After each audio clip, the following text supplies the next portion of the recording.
బాగానే స్ట్రాంగ్గా ఉన్నారు, లోపలికి వెళ్ళంగానే ఎమోషనల్గా, అది కొన్నిసార్లు సింపతి అని చెప్పి కూడా బయట పోర్ట్రే అవుతుంటుంది. బ్యాలెన్స్ చేసుకోవాలి, ఎమోషన్ని బ్యాలెన్స్ చేసుకుంటూ గేమ్ ఆడాలి. అదే కదా మరి రియాలిటీ షో బిగ్ బాస్.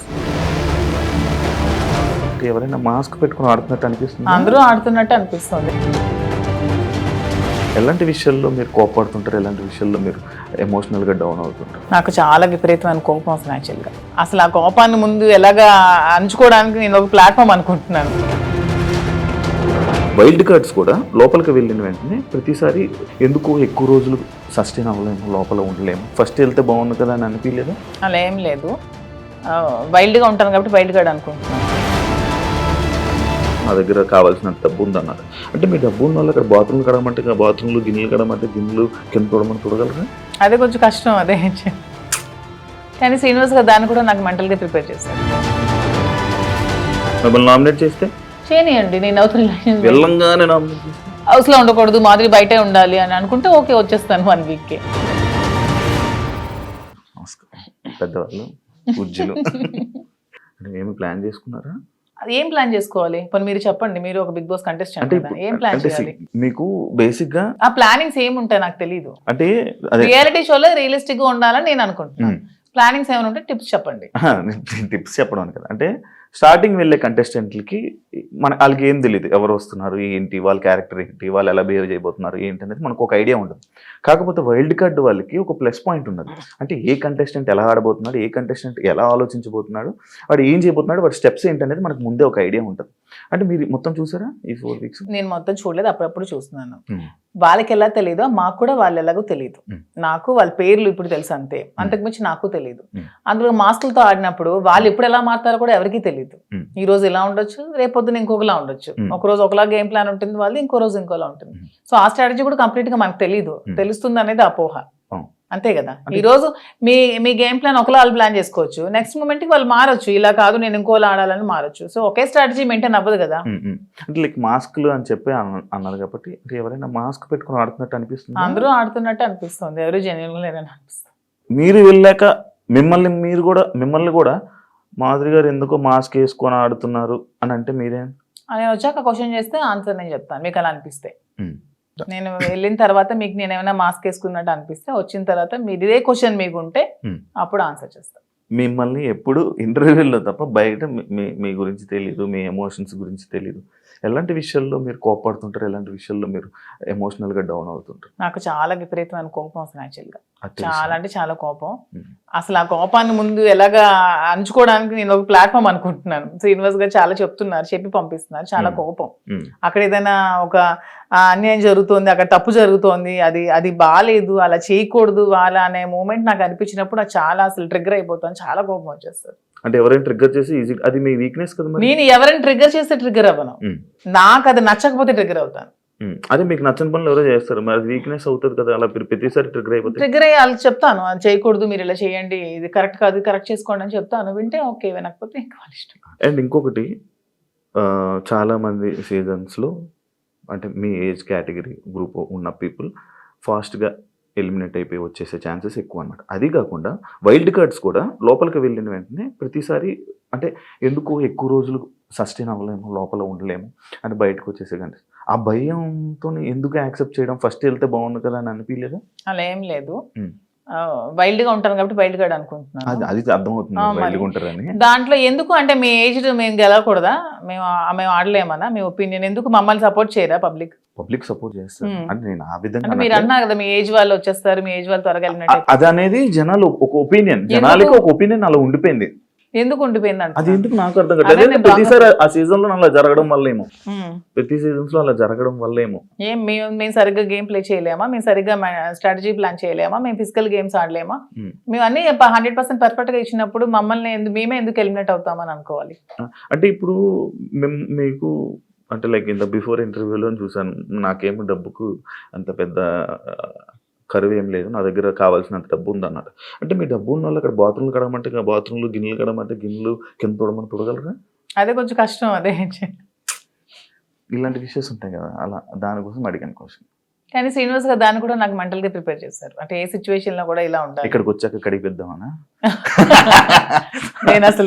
నేను అసలు చీపురు పట్టుకుంటేనే అతను చూడలేరు. అదే అదే మరి ఇప్పుడు అక్కడ అలా ఉంటాయి. అది కాకుండా మిమ్మల్ని అనరాని మాటలు అంటుంటారు. నాకు ఇష్టమైనది నాకు వంట వచ్చు కదా, నేను వంట చూస్ చేసుకుంటాను, వాళ్ళకి చేయమని. అంటే మీకు నచ్చింది ఎవరు కదా, అది బిగ్ బాస్. అది బిగ్ బాస్ రిక్వెస్ట్ చేసుకుంటాను. మంచిగా మంచిగా మాట్లాడా. మీ జర్నీ నేను తెలుసుకోవాలనుకుంటున్నాను. లైక్ అన్ని ఇంటర్వ్యూస్లోనే లైక్ ఏదో అంటే ఇప్పుడు జరుగుతున్న ట్రెండింగ్ టాపిక్స్ ఇది, కానీ మీ జర్నీ ఏంటి, మీ ఎమోషనల్ స్టోరీ ఏంటి, అసలు మీ ఫస్ట్ నుంచి ఎలా ఇక్కడ దాకా ఇలా రావడానికి కారణాలు ఏంటి? నా జర్నీ కావాలంటే మీరు యూట్యూబ్లో ఓపెన్ చేస్తే మొత్తం జర్నీ వచ్చేస్తుంది. అది మ్యాటర్ చూసుకోండి.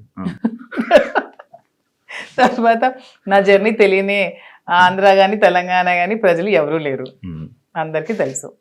ఓకే, చిన్నప్పటి నుంచి నాకు బాగా స్పోర్టివ్ స్పిరిట్ ఎక్కువ, నాకు మంచి లీడర్షిప్ క్వాలిటీస్. చిన్నప్పటి నుంచే కాలేజ్ డేస్ నుంచే మంచిగా లీడర్షిప్ క్వాలిటీస్ ఉండేదాన్ని, లీడర్షిప్ క్వాలిటీస్ మెయింటైన్ చేసేదాన్ని. ఆ క్వాలిటీస్తో ఉన్న నన్ను మా నాన్నగారు కొంచెం ఆర్థోడాక్స్ కాబట్టి నాకు 19 years మ్యారేజ్ చేశారు. ఇంటర్మీడియట్లో మ్యారేజ్ అయింది, సెకండ్ ఇయర్లో. మ్యారేజ్ అయ్యాక కూడా నేను కొద్ది రోజులు ఫారెన్ వెళ్ళి షిప్లో ఉండి నాకు ఇండియా అంటే అభిమానం కాబట్టి ఇండియాలోనే ఉండాలని డిసైడ్ అయిపోయి నేను ఇండియాకే వచ్చేసి మళ్ళీ స్టడీస్ కంప్లీట్ చేసి నా డిగ్రీ కంప్లీట్ చేశాను. కంప్లీట్ చేసి అప్పటికే మా ఇద్దరికి కంపాటబిలిటీ సరిగ్గా లేనందువల్ల నేను ఇంకా నాకంటూ ఒక ఇండిపెండెంట్గా బతకాలని నిర్ణయించుకొని పెట్రోల్ బంక్స్ అవి స్టార్ట్ చేశాను, రియల్ ఎస్టేట్ చేశాను, కన్స్ట్రక్షన్ చేశాను. సో ఆ ఫీల్డ్లో ఉండేదాన్ని. ఇంకా కొంచెం మైండ్ డీవియేషన్కి డాన్స్ క్లాసెస్ ఫ్రీగా చెప్పాను. ఫ్రీగా చాలా మందికి, వేల మంది పిల్లలకి, విద్యార్థులకి ఫ్రీగా డాన్స్ నేర్పించాను, భరతనాట్యం, లేడీస్కి కోలాటం డాన్స్ అవి నేర్పించాను. చాలా సోషల్ యాక్టివిటీస్ చేశాను. ఇవన్నీ యాక్టివిటీస్ చూసి గమనించి నన్ను పాలిటిక్స్లోకి ఇన్వైట్ చేశారు. ఇన్వైట్ చేశాక పాలిటిక్స్లో కూడా చాలా యాక్టివ్గా పార్టిసిపేట్ చేశాను. బాగా తిరిగేదాన్ని, బాగా ప్రజలతో ఇంకా కొంచెం మమేకమై తిరిగినప్పుడు నాకు వస్తున్న ఫేమ్ని, నా పడుగుతున్న గ్రాఫ్ని తట్టుకోలేక నా పార్టీలో ఉన్న చాలా మంది నన్ను తొక్కాలని చూశారు. ఆ సిచ్యువేషన్లోనే చాలా నన్ను బ్యాట్ చేయాలని ట్రై చేశారు. ట్రై చేసినప్పుడు నా పరిస్థితులు కూడా బాగాలేనందువల్ల, నేను దూరంగా ఉండడం వల్ల, శ్రీనివాస్ గారు కూడా ఇదే సిచ్యువేషన్లో దూరంగా ఉండడం వల్ల మా ఇద్దరం ఒకటై పెళ్లి చేసుకుందాం. తర్వాత లైఫ్ లీడ్ చేస్తాం, తర్వాత బిజినెస్ పెట్టాం, చాలా మందికి జాబ్స్ ఇస్తున్నాం, చాలా మందికి ఫుడ్ పెడుతున్నాం, లైఫ్ లీడ్ చేస్తాం. ఇది నా స్టోరీ. ఇంత ఫాస్ట్ ఎందుకంటే స్లో చెప్పు. మరి ఇంకా 1000 మందికి ఉద్యోగాలు ఇవ్వాలని నా కళ. త్వరలో నెరవేర్చాలని భగవంతుని కోరుకుంటున్నాను. హైదరాబాద్ లో ఇంకొన్ని బ్రాంచ్లు పెడుతున్నాను, వైజాగ్ లో నా బ్రాంచ్ స్టార్ట్ చేస్తున్నాము. సో ఇలా ఇంకొంచెం ముందుకు వెళ్తూ ఇంకొంతమందికి ఉపాధి కల్పిస్తూ లైఫ్ లీడ్ చేయాలనేది నా కోరిక. మీ జర్నీకి బిగ్ బాస్ జర్నీకి సంబంధం ఏంటి? నా జర్నీ చూసి నచ్చి బిగ్ బాస్ కి రమ్మని ఇన్విటేషన్. ఏం చెప్పారు జర్నీలో? ఎవరు చెప్పాలి? అడుగుతారు కదా కొన్ని. నాకు ఎవరు అడగలేదు, వాళ్ళు చూసి నా దగ్గర. అదే లైక్ అదే వదిలేండి. మీ జర్నీకి, ఇప్పుడు బయట ఉన్న జర్నీకి బిగ్ బాస్ జర్నీకి ఏంటి? బిగ్ బాస్ జర్నీ చేసాక తెలుస్తుంది. బయట ఉన్న జర్నీకి ఇంకా జర్నీ చేయలేదు, చూసారు కదా, వెళ్తున్నాను కదా. మరి నేను జర్నీ చేస్తుంది, మీరు వెళ్తారు, మీరు గోవా వెళ్ళి వచ్చారు బాబు, మీరు మీ గోవాలో ఎలా ఉంటుందో తెలుస్తుంది. నేను ఇంకా వెళ్ళలేదు కదా, నేను జర్నీ చేసి వచ్చాక అప్పుడు చెప్తాను. డిఫరెంట్ కదా. ఇప్పుడు మీ పొలిటికల్ బ్యాక్గ్రౌండ్ అంటే బయట ఉన్నదానికి డిఫరెంట్, అంటే బిగ్ బాస్ లో ఉన్న కంటెస్టెంట్ ఆ గేమ్ అంతా డిఫరెంట్. అదే శివ గారు, అక్కడికి వెళ్ళి ఎక్స్పీరియన్స్ చేసి వచ్చిన తర్వాత అప్పుడు మళ్ళీ మనం ఇంటర్వ్యూ చేసుకున్నప్పుడు నా పొలిటికల్ లైఫ్ ఇది, నా బిగ్ బాస్ లైఫ్ ఇది అని చెప్పడానికి ఉంటుంది. ఇంకా నేను ఎక్స్పీరియన్స్ చేయలేదు. లేడీస్ అనగానే లైక్ గొడవలు ఎక్కువ. ఎందుకు గొడవలు ఎక్కువ? లేడీస్ అంటే మీకు ఎలా కనిపిస్తున్నాం మేము గొడవలు ఎక్కువ? మీకు లేడీస్ అంటే గొడవలే కనిపిస్తుంది. మా వల్లే మీ లైఫ్ స్టార్ట్ అయిందని, మా వల్లే అసలు ఈ సృష్టి మొదలైందని, మేమే పెద్ద శక్తి అని, అసలు మహిళ లేకపోతే అసలు ఈ సృష్టి లేదని, ఇవన్నీ మీకు అనిపించవా? లేడీస్ అంటే గొడవలు అని ఎందుకు మీరు నెగిటివ్ గా చెప్తారు?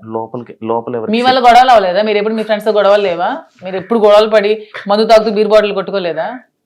లోపల ఎవరికి శక్తి? మహిళ శక్తి. అంటే మీ అబ్బాయిలకి మేమే శక్తి అది అన్న, లోపల ఎవరికైనా శక్తిగా ఉండాలనుకుంటున్నారా? ఎవరికి ఉండాలనుకోవట్లే, మాకు మేముగానే శక్తిగా ఎదగాలనుకుంటున్నాం. ఇప్పుడు మీరు ఆల్రెడీ సీజన్ చూసారు, మీకు ఎవరు నచ్చారు? అంటే అందరూ బాగానే ఆడుతున్నారు. ఎవరితో ఉండాలనుకుంటున్నారు? నేను ఎవరితో ఉండాలనుకోవట్లేదు, గేమ్ ఎవరితో ఉండడానికి వెళ్ళట్లేదు, మనం ఆడడానికి వెళ్తున్నాం.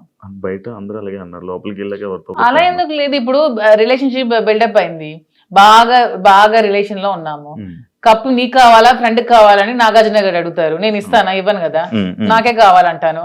దానికి ఎందుకు మన రిలేషన్షిప్ మెయింటైన్ చేసి బాధపడి, రిలేషన్స్ మెయింటైన్ చేసి నామినేట్ చేయడానికి కూడా బాధపడాలి? చేయకూడదు, అసలు చేయలేము. నేనైతే చేయలేను. నామినేట్ చేస్తే చేయనియండి, నేను అవుతున్న రిలేషన్స్ వెళ్ళంగానే నామినేట్ చేస్తే చేయనియండి, జనాలు ఆదరిస్తారు. ఆదరించకపోతే వచ్చేస్తాను. నన్ను హౌస్లో ఉండకూడదు, మాదిరి బయటే ఉండాలి అని అనుకుంటే ఓకే వచ్చేస్తాను 1 వీక్కే. యాక్సెప్ట్ చెయ్యాలి, అదే కదా లైఫ్. అంతే. నేను ఇంకోటి, ఇది పర్సనల్ క్వశ్చన్ అనుకోవచ్చు, లేకపోతే ఏదైనా అనుకోవచ్చు. లైక్ బిగ్ కొన్ని సీజన్లకు వెళ్ళి, అంటే లైక్ ఒక రిలేషన్లో ఉన్న పర్సన్స్ లోపలికి వెళ్ళాక బయటకు వచ్చాక విడిపోవడం అలాంటివన్నీ జరుగుతుంటాయి. అవును, వాళ్ళు సరిగ్గా లేకపోతే అదే జరుగుతుంది, తప్పే ఉంది. ఏదో మనం బయట ఇలా ఉంటే బోట్లు పడతాయి, ఇలా ఉంటే జనాలు ఆదరిస్తా అనేది చాలా తప్పు. మనం మనలాగే ఉండాలి. ఆబ్వియస్లీ కంపాటబిలిటీ కుదరకపోతే వాళ్ళు రాంగ్ గా ఉంటే విడిపోవచ్చు, తప్పే ఉంది. రివ్యూస్ చూస్తుంటారా బయట? లేదు, నేను చూడను. అసలు మీకు బిగ్ బాస్ మీద ఐడియా ఉందా? ఉంది. ఏముంది? Big boss. మీకు బిగ్ బాస్ అంటే ఏమనుకుంటున్నారు? బిగ్ బాస్ అంటే ఒక బిగ్గెస్ట్ రియాలిటీ షో, ఒక నేషనల్ ఛానల్లో ఒక మంచి ప్లాట్ఫామ్. వెళ్ళిన ఎవరికైనా సరే అది మంచిగా యూజ్ చేసుకుంటే మనం మంచిగా లైఫ్ లో షైన్ అవ్వచ్చు. దాన్ని ఎక్కడైనా మనం మిస్యూజ్ చేసుకుంటే అక్కడే ఉండిపోతాం నెగిటివ్ గా. సో యూజ్ చేసుకునే విధానం బట్టి ఉంటుంది. ఒక మంచి ప్లాట్ఫామ్ వాళ్ళు కలిగించినప్పుడు మనం మంచిగా ఆడి మంచిగా జనాల ఆదరణ సంపాదించుకొని బయటకు వచ్చా కూడా దాన్ని మంచిగా యూజ్ చేసుకొని మనం ఇంకొంచెం స్థానానికి ఎదగొచ్చు అని నేనైతే అనుకుంటున్నాను. మంచిగా ఆడడం అంటే మనం జెన్యున్ గా ఉండాలి. మీరు అన్నట్టు అవి కాకుండా జెన్యున్ గా ఉండాలి. మీరు జెన్యున్ అనుకుంటారు కానీ బయట అలా అందరూ అనుకోరు కదా. అనుకుంటే ఆదరిస్తారు, అనుకోకపోతే 1 వీక్ లోనే పంపిస్తారు. బయట ఒకవేళ మీకు నెగిటివ్ అయినా యాక్సెప్ట్ చేస్తారా నెగిటివిటీని? నేను ఎక్స్ప్లెయిన్ చేసుకోగలను, ఏదైనా మా రిలేషన్షిప్ ఎలా ఎక్స్ప్లెయిన్ చేసుకొని చెప్పాను అది కూడా ఎక్స్ప్లెయిన్ చేసుకుంటాను. మీ జర్నీ గురించి, మీ గురించి ఏమైనా ఆడియన్స్ చెప్పాలనుకుంటున్నారా వెళ్ళే ముందు? 100% నాకు ఈ ప్రజలే నన్ను ఇంత ఈ స్థానానికి తీసుకొచ్చారు, నన్ను ప్రజలే ఆదరించారు. మీ ఆదరణతోనే నాకు ఈరోజు బిగ్ బాస్ అవకాశం వచ్చింది, మీ ఆదరణతోనే నేను హౌస్ లోకి వెళ్తున్నాను. అదే విధంగా మీ సపోర్ట్ నాకు ఇంకొంచెం ముందుకెళ్తూ నాకు ఇంకొంచెం మీరు ముందుకు నడిపించాలని కోరుకుంటున్నాను. టాస్క్ ఆడగలరా? ఎందుకు ఆడలేను? మీకు అంత వీక్ గా కనిపిస్తున్నాను అంటే ఒక ఉమెన్ మదర్ అంటే టాస్క్లు ఆడలేదా? నేను అలా అనలేదండి, టాస్క్లు సంజన గారు కూడా ఆడుతున్నారు కదా, లైక్ మీరు ఓకేనా? ఎప్పుడు ఆడలేదు కదా లైక్ అలా. అసలు లేడీస్ అందరూ కూడా ఆడగలరు, వాళ్ళు అనుకుంటే ఆడగలరు. Okay, thank you so much Madhuri garu. మిమ్మల్ని చూస్తుంటే చాలా స్ట్రాంగ్ అనిపిస్తుంది. లోపల కూడా వెళ్ళి ఇదే స్ట్రాంగ్గా ఉంటారని, మంచిగా ఆడతారని, ఆడియన్స్లో మంచి పేరు తెచ్చుకొని ఫైనల్ వరకు వెళ్తారని మనస్ఫూర్తిగా కోరుకుంటున్నాను. Wish you all the best and congratulations. చూసారు కదా, thank you so much. And ఇంకో గెస్ట్తో మళ్ళీ మీ ముందు కలుస్తాం. అంతవరకు thank you. And for more videos, please subscribe to iDream. Please subscribe to iDream. Please subscribe iDream. And please subscribe to iDream. For more videos, subscribe to iDream. please like, share and subscribe to the channel. Congratulations, iDream. Subscribe to iDream. Subscribe to iDream. So subscribe to iDream Media. iDream team andarki huge congratulations. Please subscribe iDream Media. Please subscribe to iDream. Subscribe iDream. Please subscribe to iDream. iDream అంటే నా కళల ఛానల్ను subscribe చేసుకున్న నోరు తిరుగుతలేదు, మీరైతే గంట గుర్తు కొట్టండి. For more such videos, please subscribe to iDream. Subscribe to iDream. Please subscribe to iDream. Please subscribe iDream Media. Please do subscribe to iDream. Please subscribe to iDream Media. For best entertainment and information, please subscribe iDream. And don't forget to subscribe to iDream.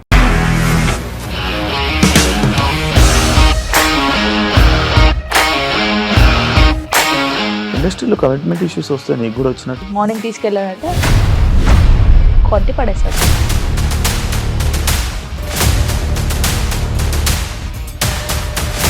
ఒక్కళ్ళు కూడా చూడలేదు ఈ cinema అని చెప్పడానికి కూడా చాలా ధైర్యం కావాలి. అది నిజం కదా, దాంట్లో ధైర్యం ఏంటి? ఇది నెక్స్ట్ డే ప్లేట్ మార్చేస్తే తప్పు కదా. As of now we are comfortable this అని నేను అనుకుంటున్నాను. రష్మిక గారిది మీది ఒకే ఊరు అంట కదా. నీకు కోపం వచ్చిందంటే బాగా తిట్టేత్తరా? తిట్టేద్దామండి. నిజంగా గేమ్ ని ఎలా చేంజ్ చేయగలిగారు? ఏపీఎస్ఎఫ్సి వాళ్ళకి 6 నెలల్లో నేను 6 లక్షలు కట్టా. బిజినెస్ చేయాలనుకుంటే it is as difficult as riding a tiger.